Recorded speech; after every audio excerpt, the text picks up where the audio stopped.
Hello everyone, welcome to today's live session. This is your host Tumi and welcome to our Astitva Prakashan. We have today's author Lekha Verma, ma'am. So let me tell a little bit about ma'am. So Lekha Verma, ma'am is a nature enthusiast hailing from Kerala, India. Currently she is residing in Mumbai. Her poetic journey began at the Ashan Memorial in Trivandrum, dedicated to Malayalam poet Kumaran Ashan. After college, she transitioned from poetry to fiction and drawing inspiration from life experiences.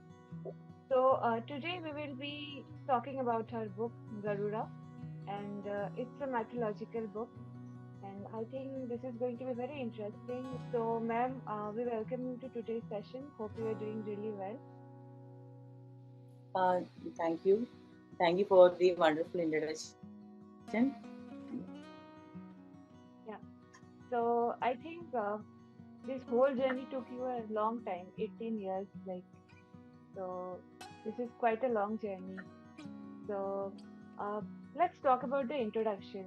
Can you share a bit about yourself, like your background and what inspired you to like delve into the world of mythology, particularly focusing on Garuda? Um, I'm Lekha Verma from Kerala. I'm living in Mumbai with my family for the last 20 years. Writing is my passion from my role of homemaker. Apart from my role of homemaker, I enjoy writing all kinds of stories. Fantasy is my favorite subject. There will be no limit to our imagination, no matter what subject I listen to. I always find a story in it. On a professional front, we have a company called Trimurtis. I'm on one of its director. Mm, I was about my mythological background. Something like I was born and brought up in a village of Kerala. Also, since childhood, I have introduced to the enchanting world of mythology by my grandmother. Especially during Ramayana month, we had a custom to read Ramayana in every households of Kerala. My grandmother used to tell me a lot of mythological stories that she had heard from mouth to mouth, and used to tell me each story from Ramayana while she was reading it. That's my actually mythology background. Heard the subject of Garuda from my husband. I found it very attractive. So I did a lot of research on it and brought it into by my imagination. That is what become the book Garuda. I have added a lot of Garuda stories which are a part of local myths. So how did you approach characterizing Garuda in your book, especially considering the balance between the well-known aspects and the untold episodes of his life? So how is the process? The character of Garuda as a very powerful anti-hero in my story. In all known stories of Garuda, Garuda's birth is to save Garuda's mother from slavery. But if you refer that actual fact is not true. Garuda's mother became enslaved only after his birth in the form of egg. Gerda was born in egg form along with nagas to maintain the balance of nature. In all the stories heard so far, the story of Gerda ends when he frees his mother from slavery. But in my book, Gerda only begins his life journey by rescuing his mother from slavery. Gerda's life journey is a very interesting story altogether. Yeah, I see. Like, it's really interesting the things you have just put out. So, the mythological influences, what do you think? Were there specific mythological texts or sources that heavily influenced your portrayal of Garuda and the surrounding characters? How did you navigate the creative process while staying true to the essence of Indian mythology because it's really difficult. Scientifically without being creative. The bones of this story called Garuda were scattered in various parts of the Mahabharata. All those bones were put together, and I put the flesh and skin from my imagination and turned it into a beautiful story with life. The book Garuda has a relevant place in our mythology as many parts of Garuda are taken from the great epic Mahabharata. I created the other characters surrounding Garuda in the same way. Apart from this, I have also researched many beliefs, legends related to character of Garuda and Nagas in various culture and in India and other Asian countries like Indonesia, etc. All these inspired me to breathe life into my Garuda. It was a very intriguing insights that we have put like here. And I think while reading the book, we'll able to learn more about it. But for now, we can do is just questioning and answering. That is themes explored in the book. Your book touches upon themes such as balance of nature, consequences of actions, and redemption. Can you elaborate on how these themes shape the narrative and what messages you hope readers will take away? It can be said that everything in this world is based on numbers. When the number of one particular thing increases and the other decreases, the balance is born. Just imagine a situation where number of spider in our home increases rapidly when there is an instant requirement of lizard arises. I have brought this equilibrium in my story. Uh, I have also written about the afterlife in my story. No dead person have ever come back to say that there is no such experience, but we have come across news and interviews of people having near near death and reincarnation experiences. Belief of that. We will have to experience the results of all the karmas we do in this life or in another life. Now Kali Yuga is going on.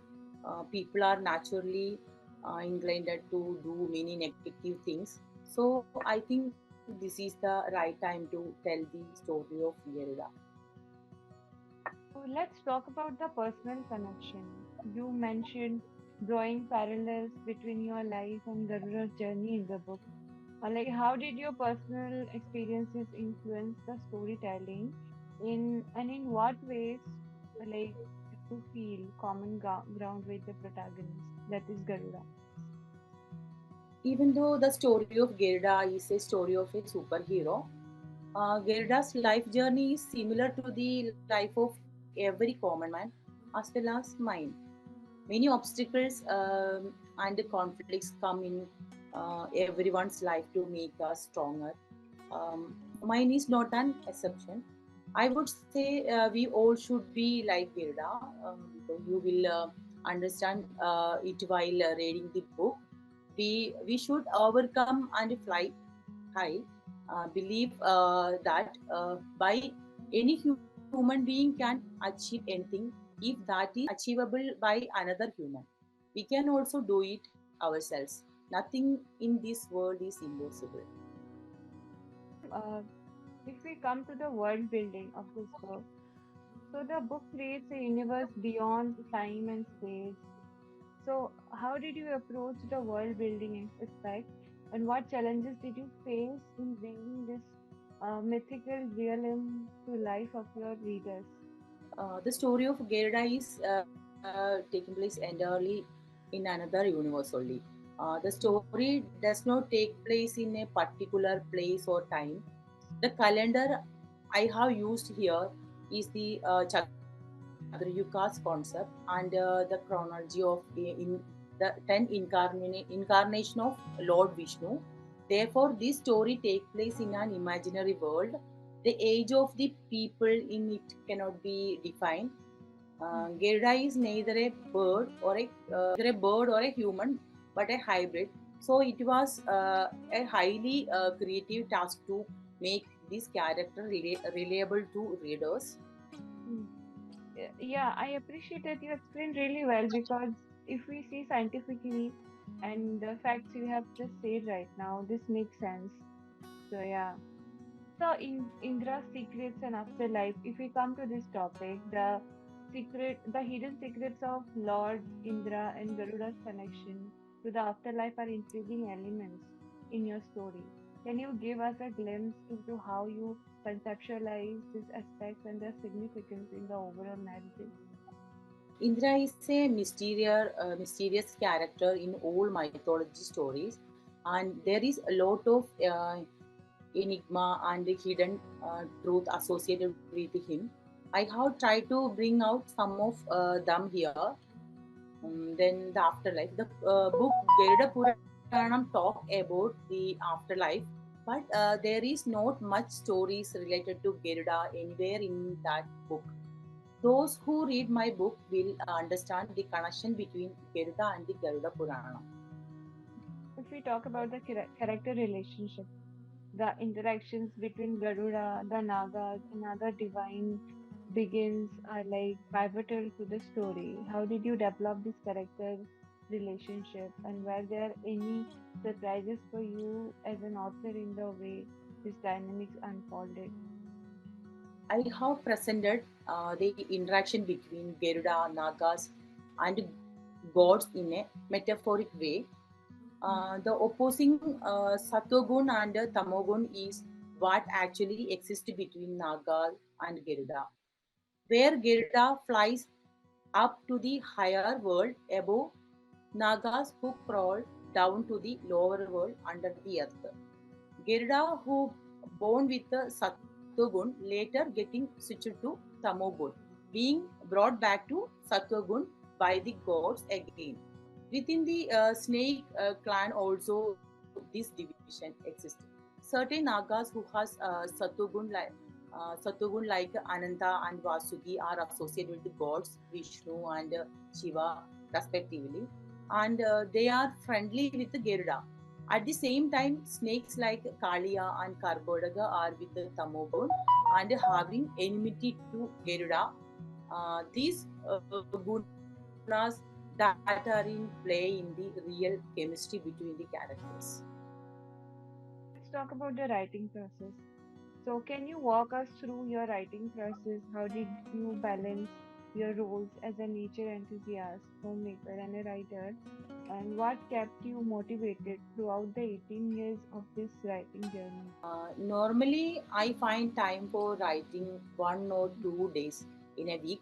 But once an idea stuck in my mind, it runs and develops in back of my mind continuously. I pen it down. Although it has been 30 years since I started writing as a hobby, started with poetry, then later moved on to stories. I used to write only for my pleasure in all these years. It is the same pleasure of self expression driving me forward in the role of homemaker and nature lover. That love for expression was my all time inspiration. I have described myself as a nature lover. As a result, you can see the flying hero of my story spending most of his time in open nature. So, are there any upcoming projects or themes you are excited to explore in your future works? Can readers expect more from you in the realm of mythology, or perhaps a shift in different genres? Or would you like to stick on this topic only? I have already completed a few scripts for movies and serials. Some were based on Dharma and Guras, Hmm. another few are in pitching stage. This Hmm. is my first published book. I have mostly tried to tell Garuda's story in this book. I could not give emphasis or justice to some of the secondary characters in this book. Hmm. Maybe those characters get a center stage in my upcoming book. I do write all kind of genre apart from fantasy and adventure. have also written very realistic and contemporary stories. Perhaps those could also likely to be my book soon. Okay, ma'am. So it was great hearing from you about your journey, about your book, and I really congratulate you again for the book that's been published, Garuda. And to our readers, we request you please go to Amazon and Astitva Prakashan. You can get the book link and purchase, leave your reviews, and help Lekha Verma to improve or to just let know new things. So, yeah. So, ma'am, it was a very, I think, amazing session with you today. I wishes you lots of best wishes for your this book. Uh, I hope this journey will be very beautiful for you, and you will get lot of readers and lot of praises also. Thank you for your wishes. Yes. So here we are going to conclude today's session. If you have any queries or DM related to this, please let us know in the comments or just leave us a message, and we'll be back soon with another live. Thank you.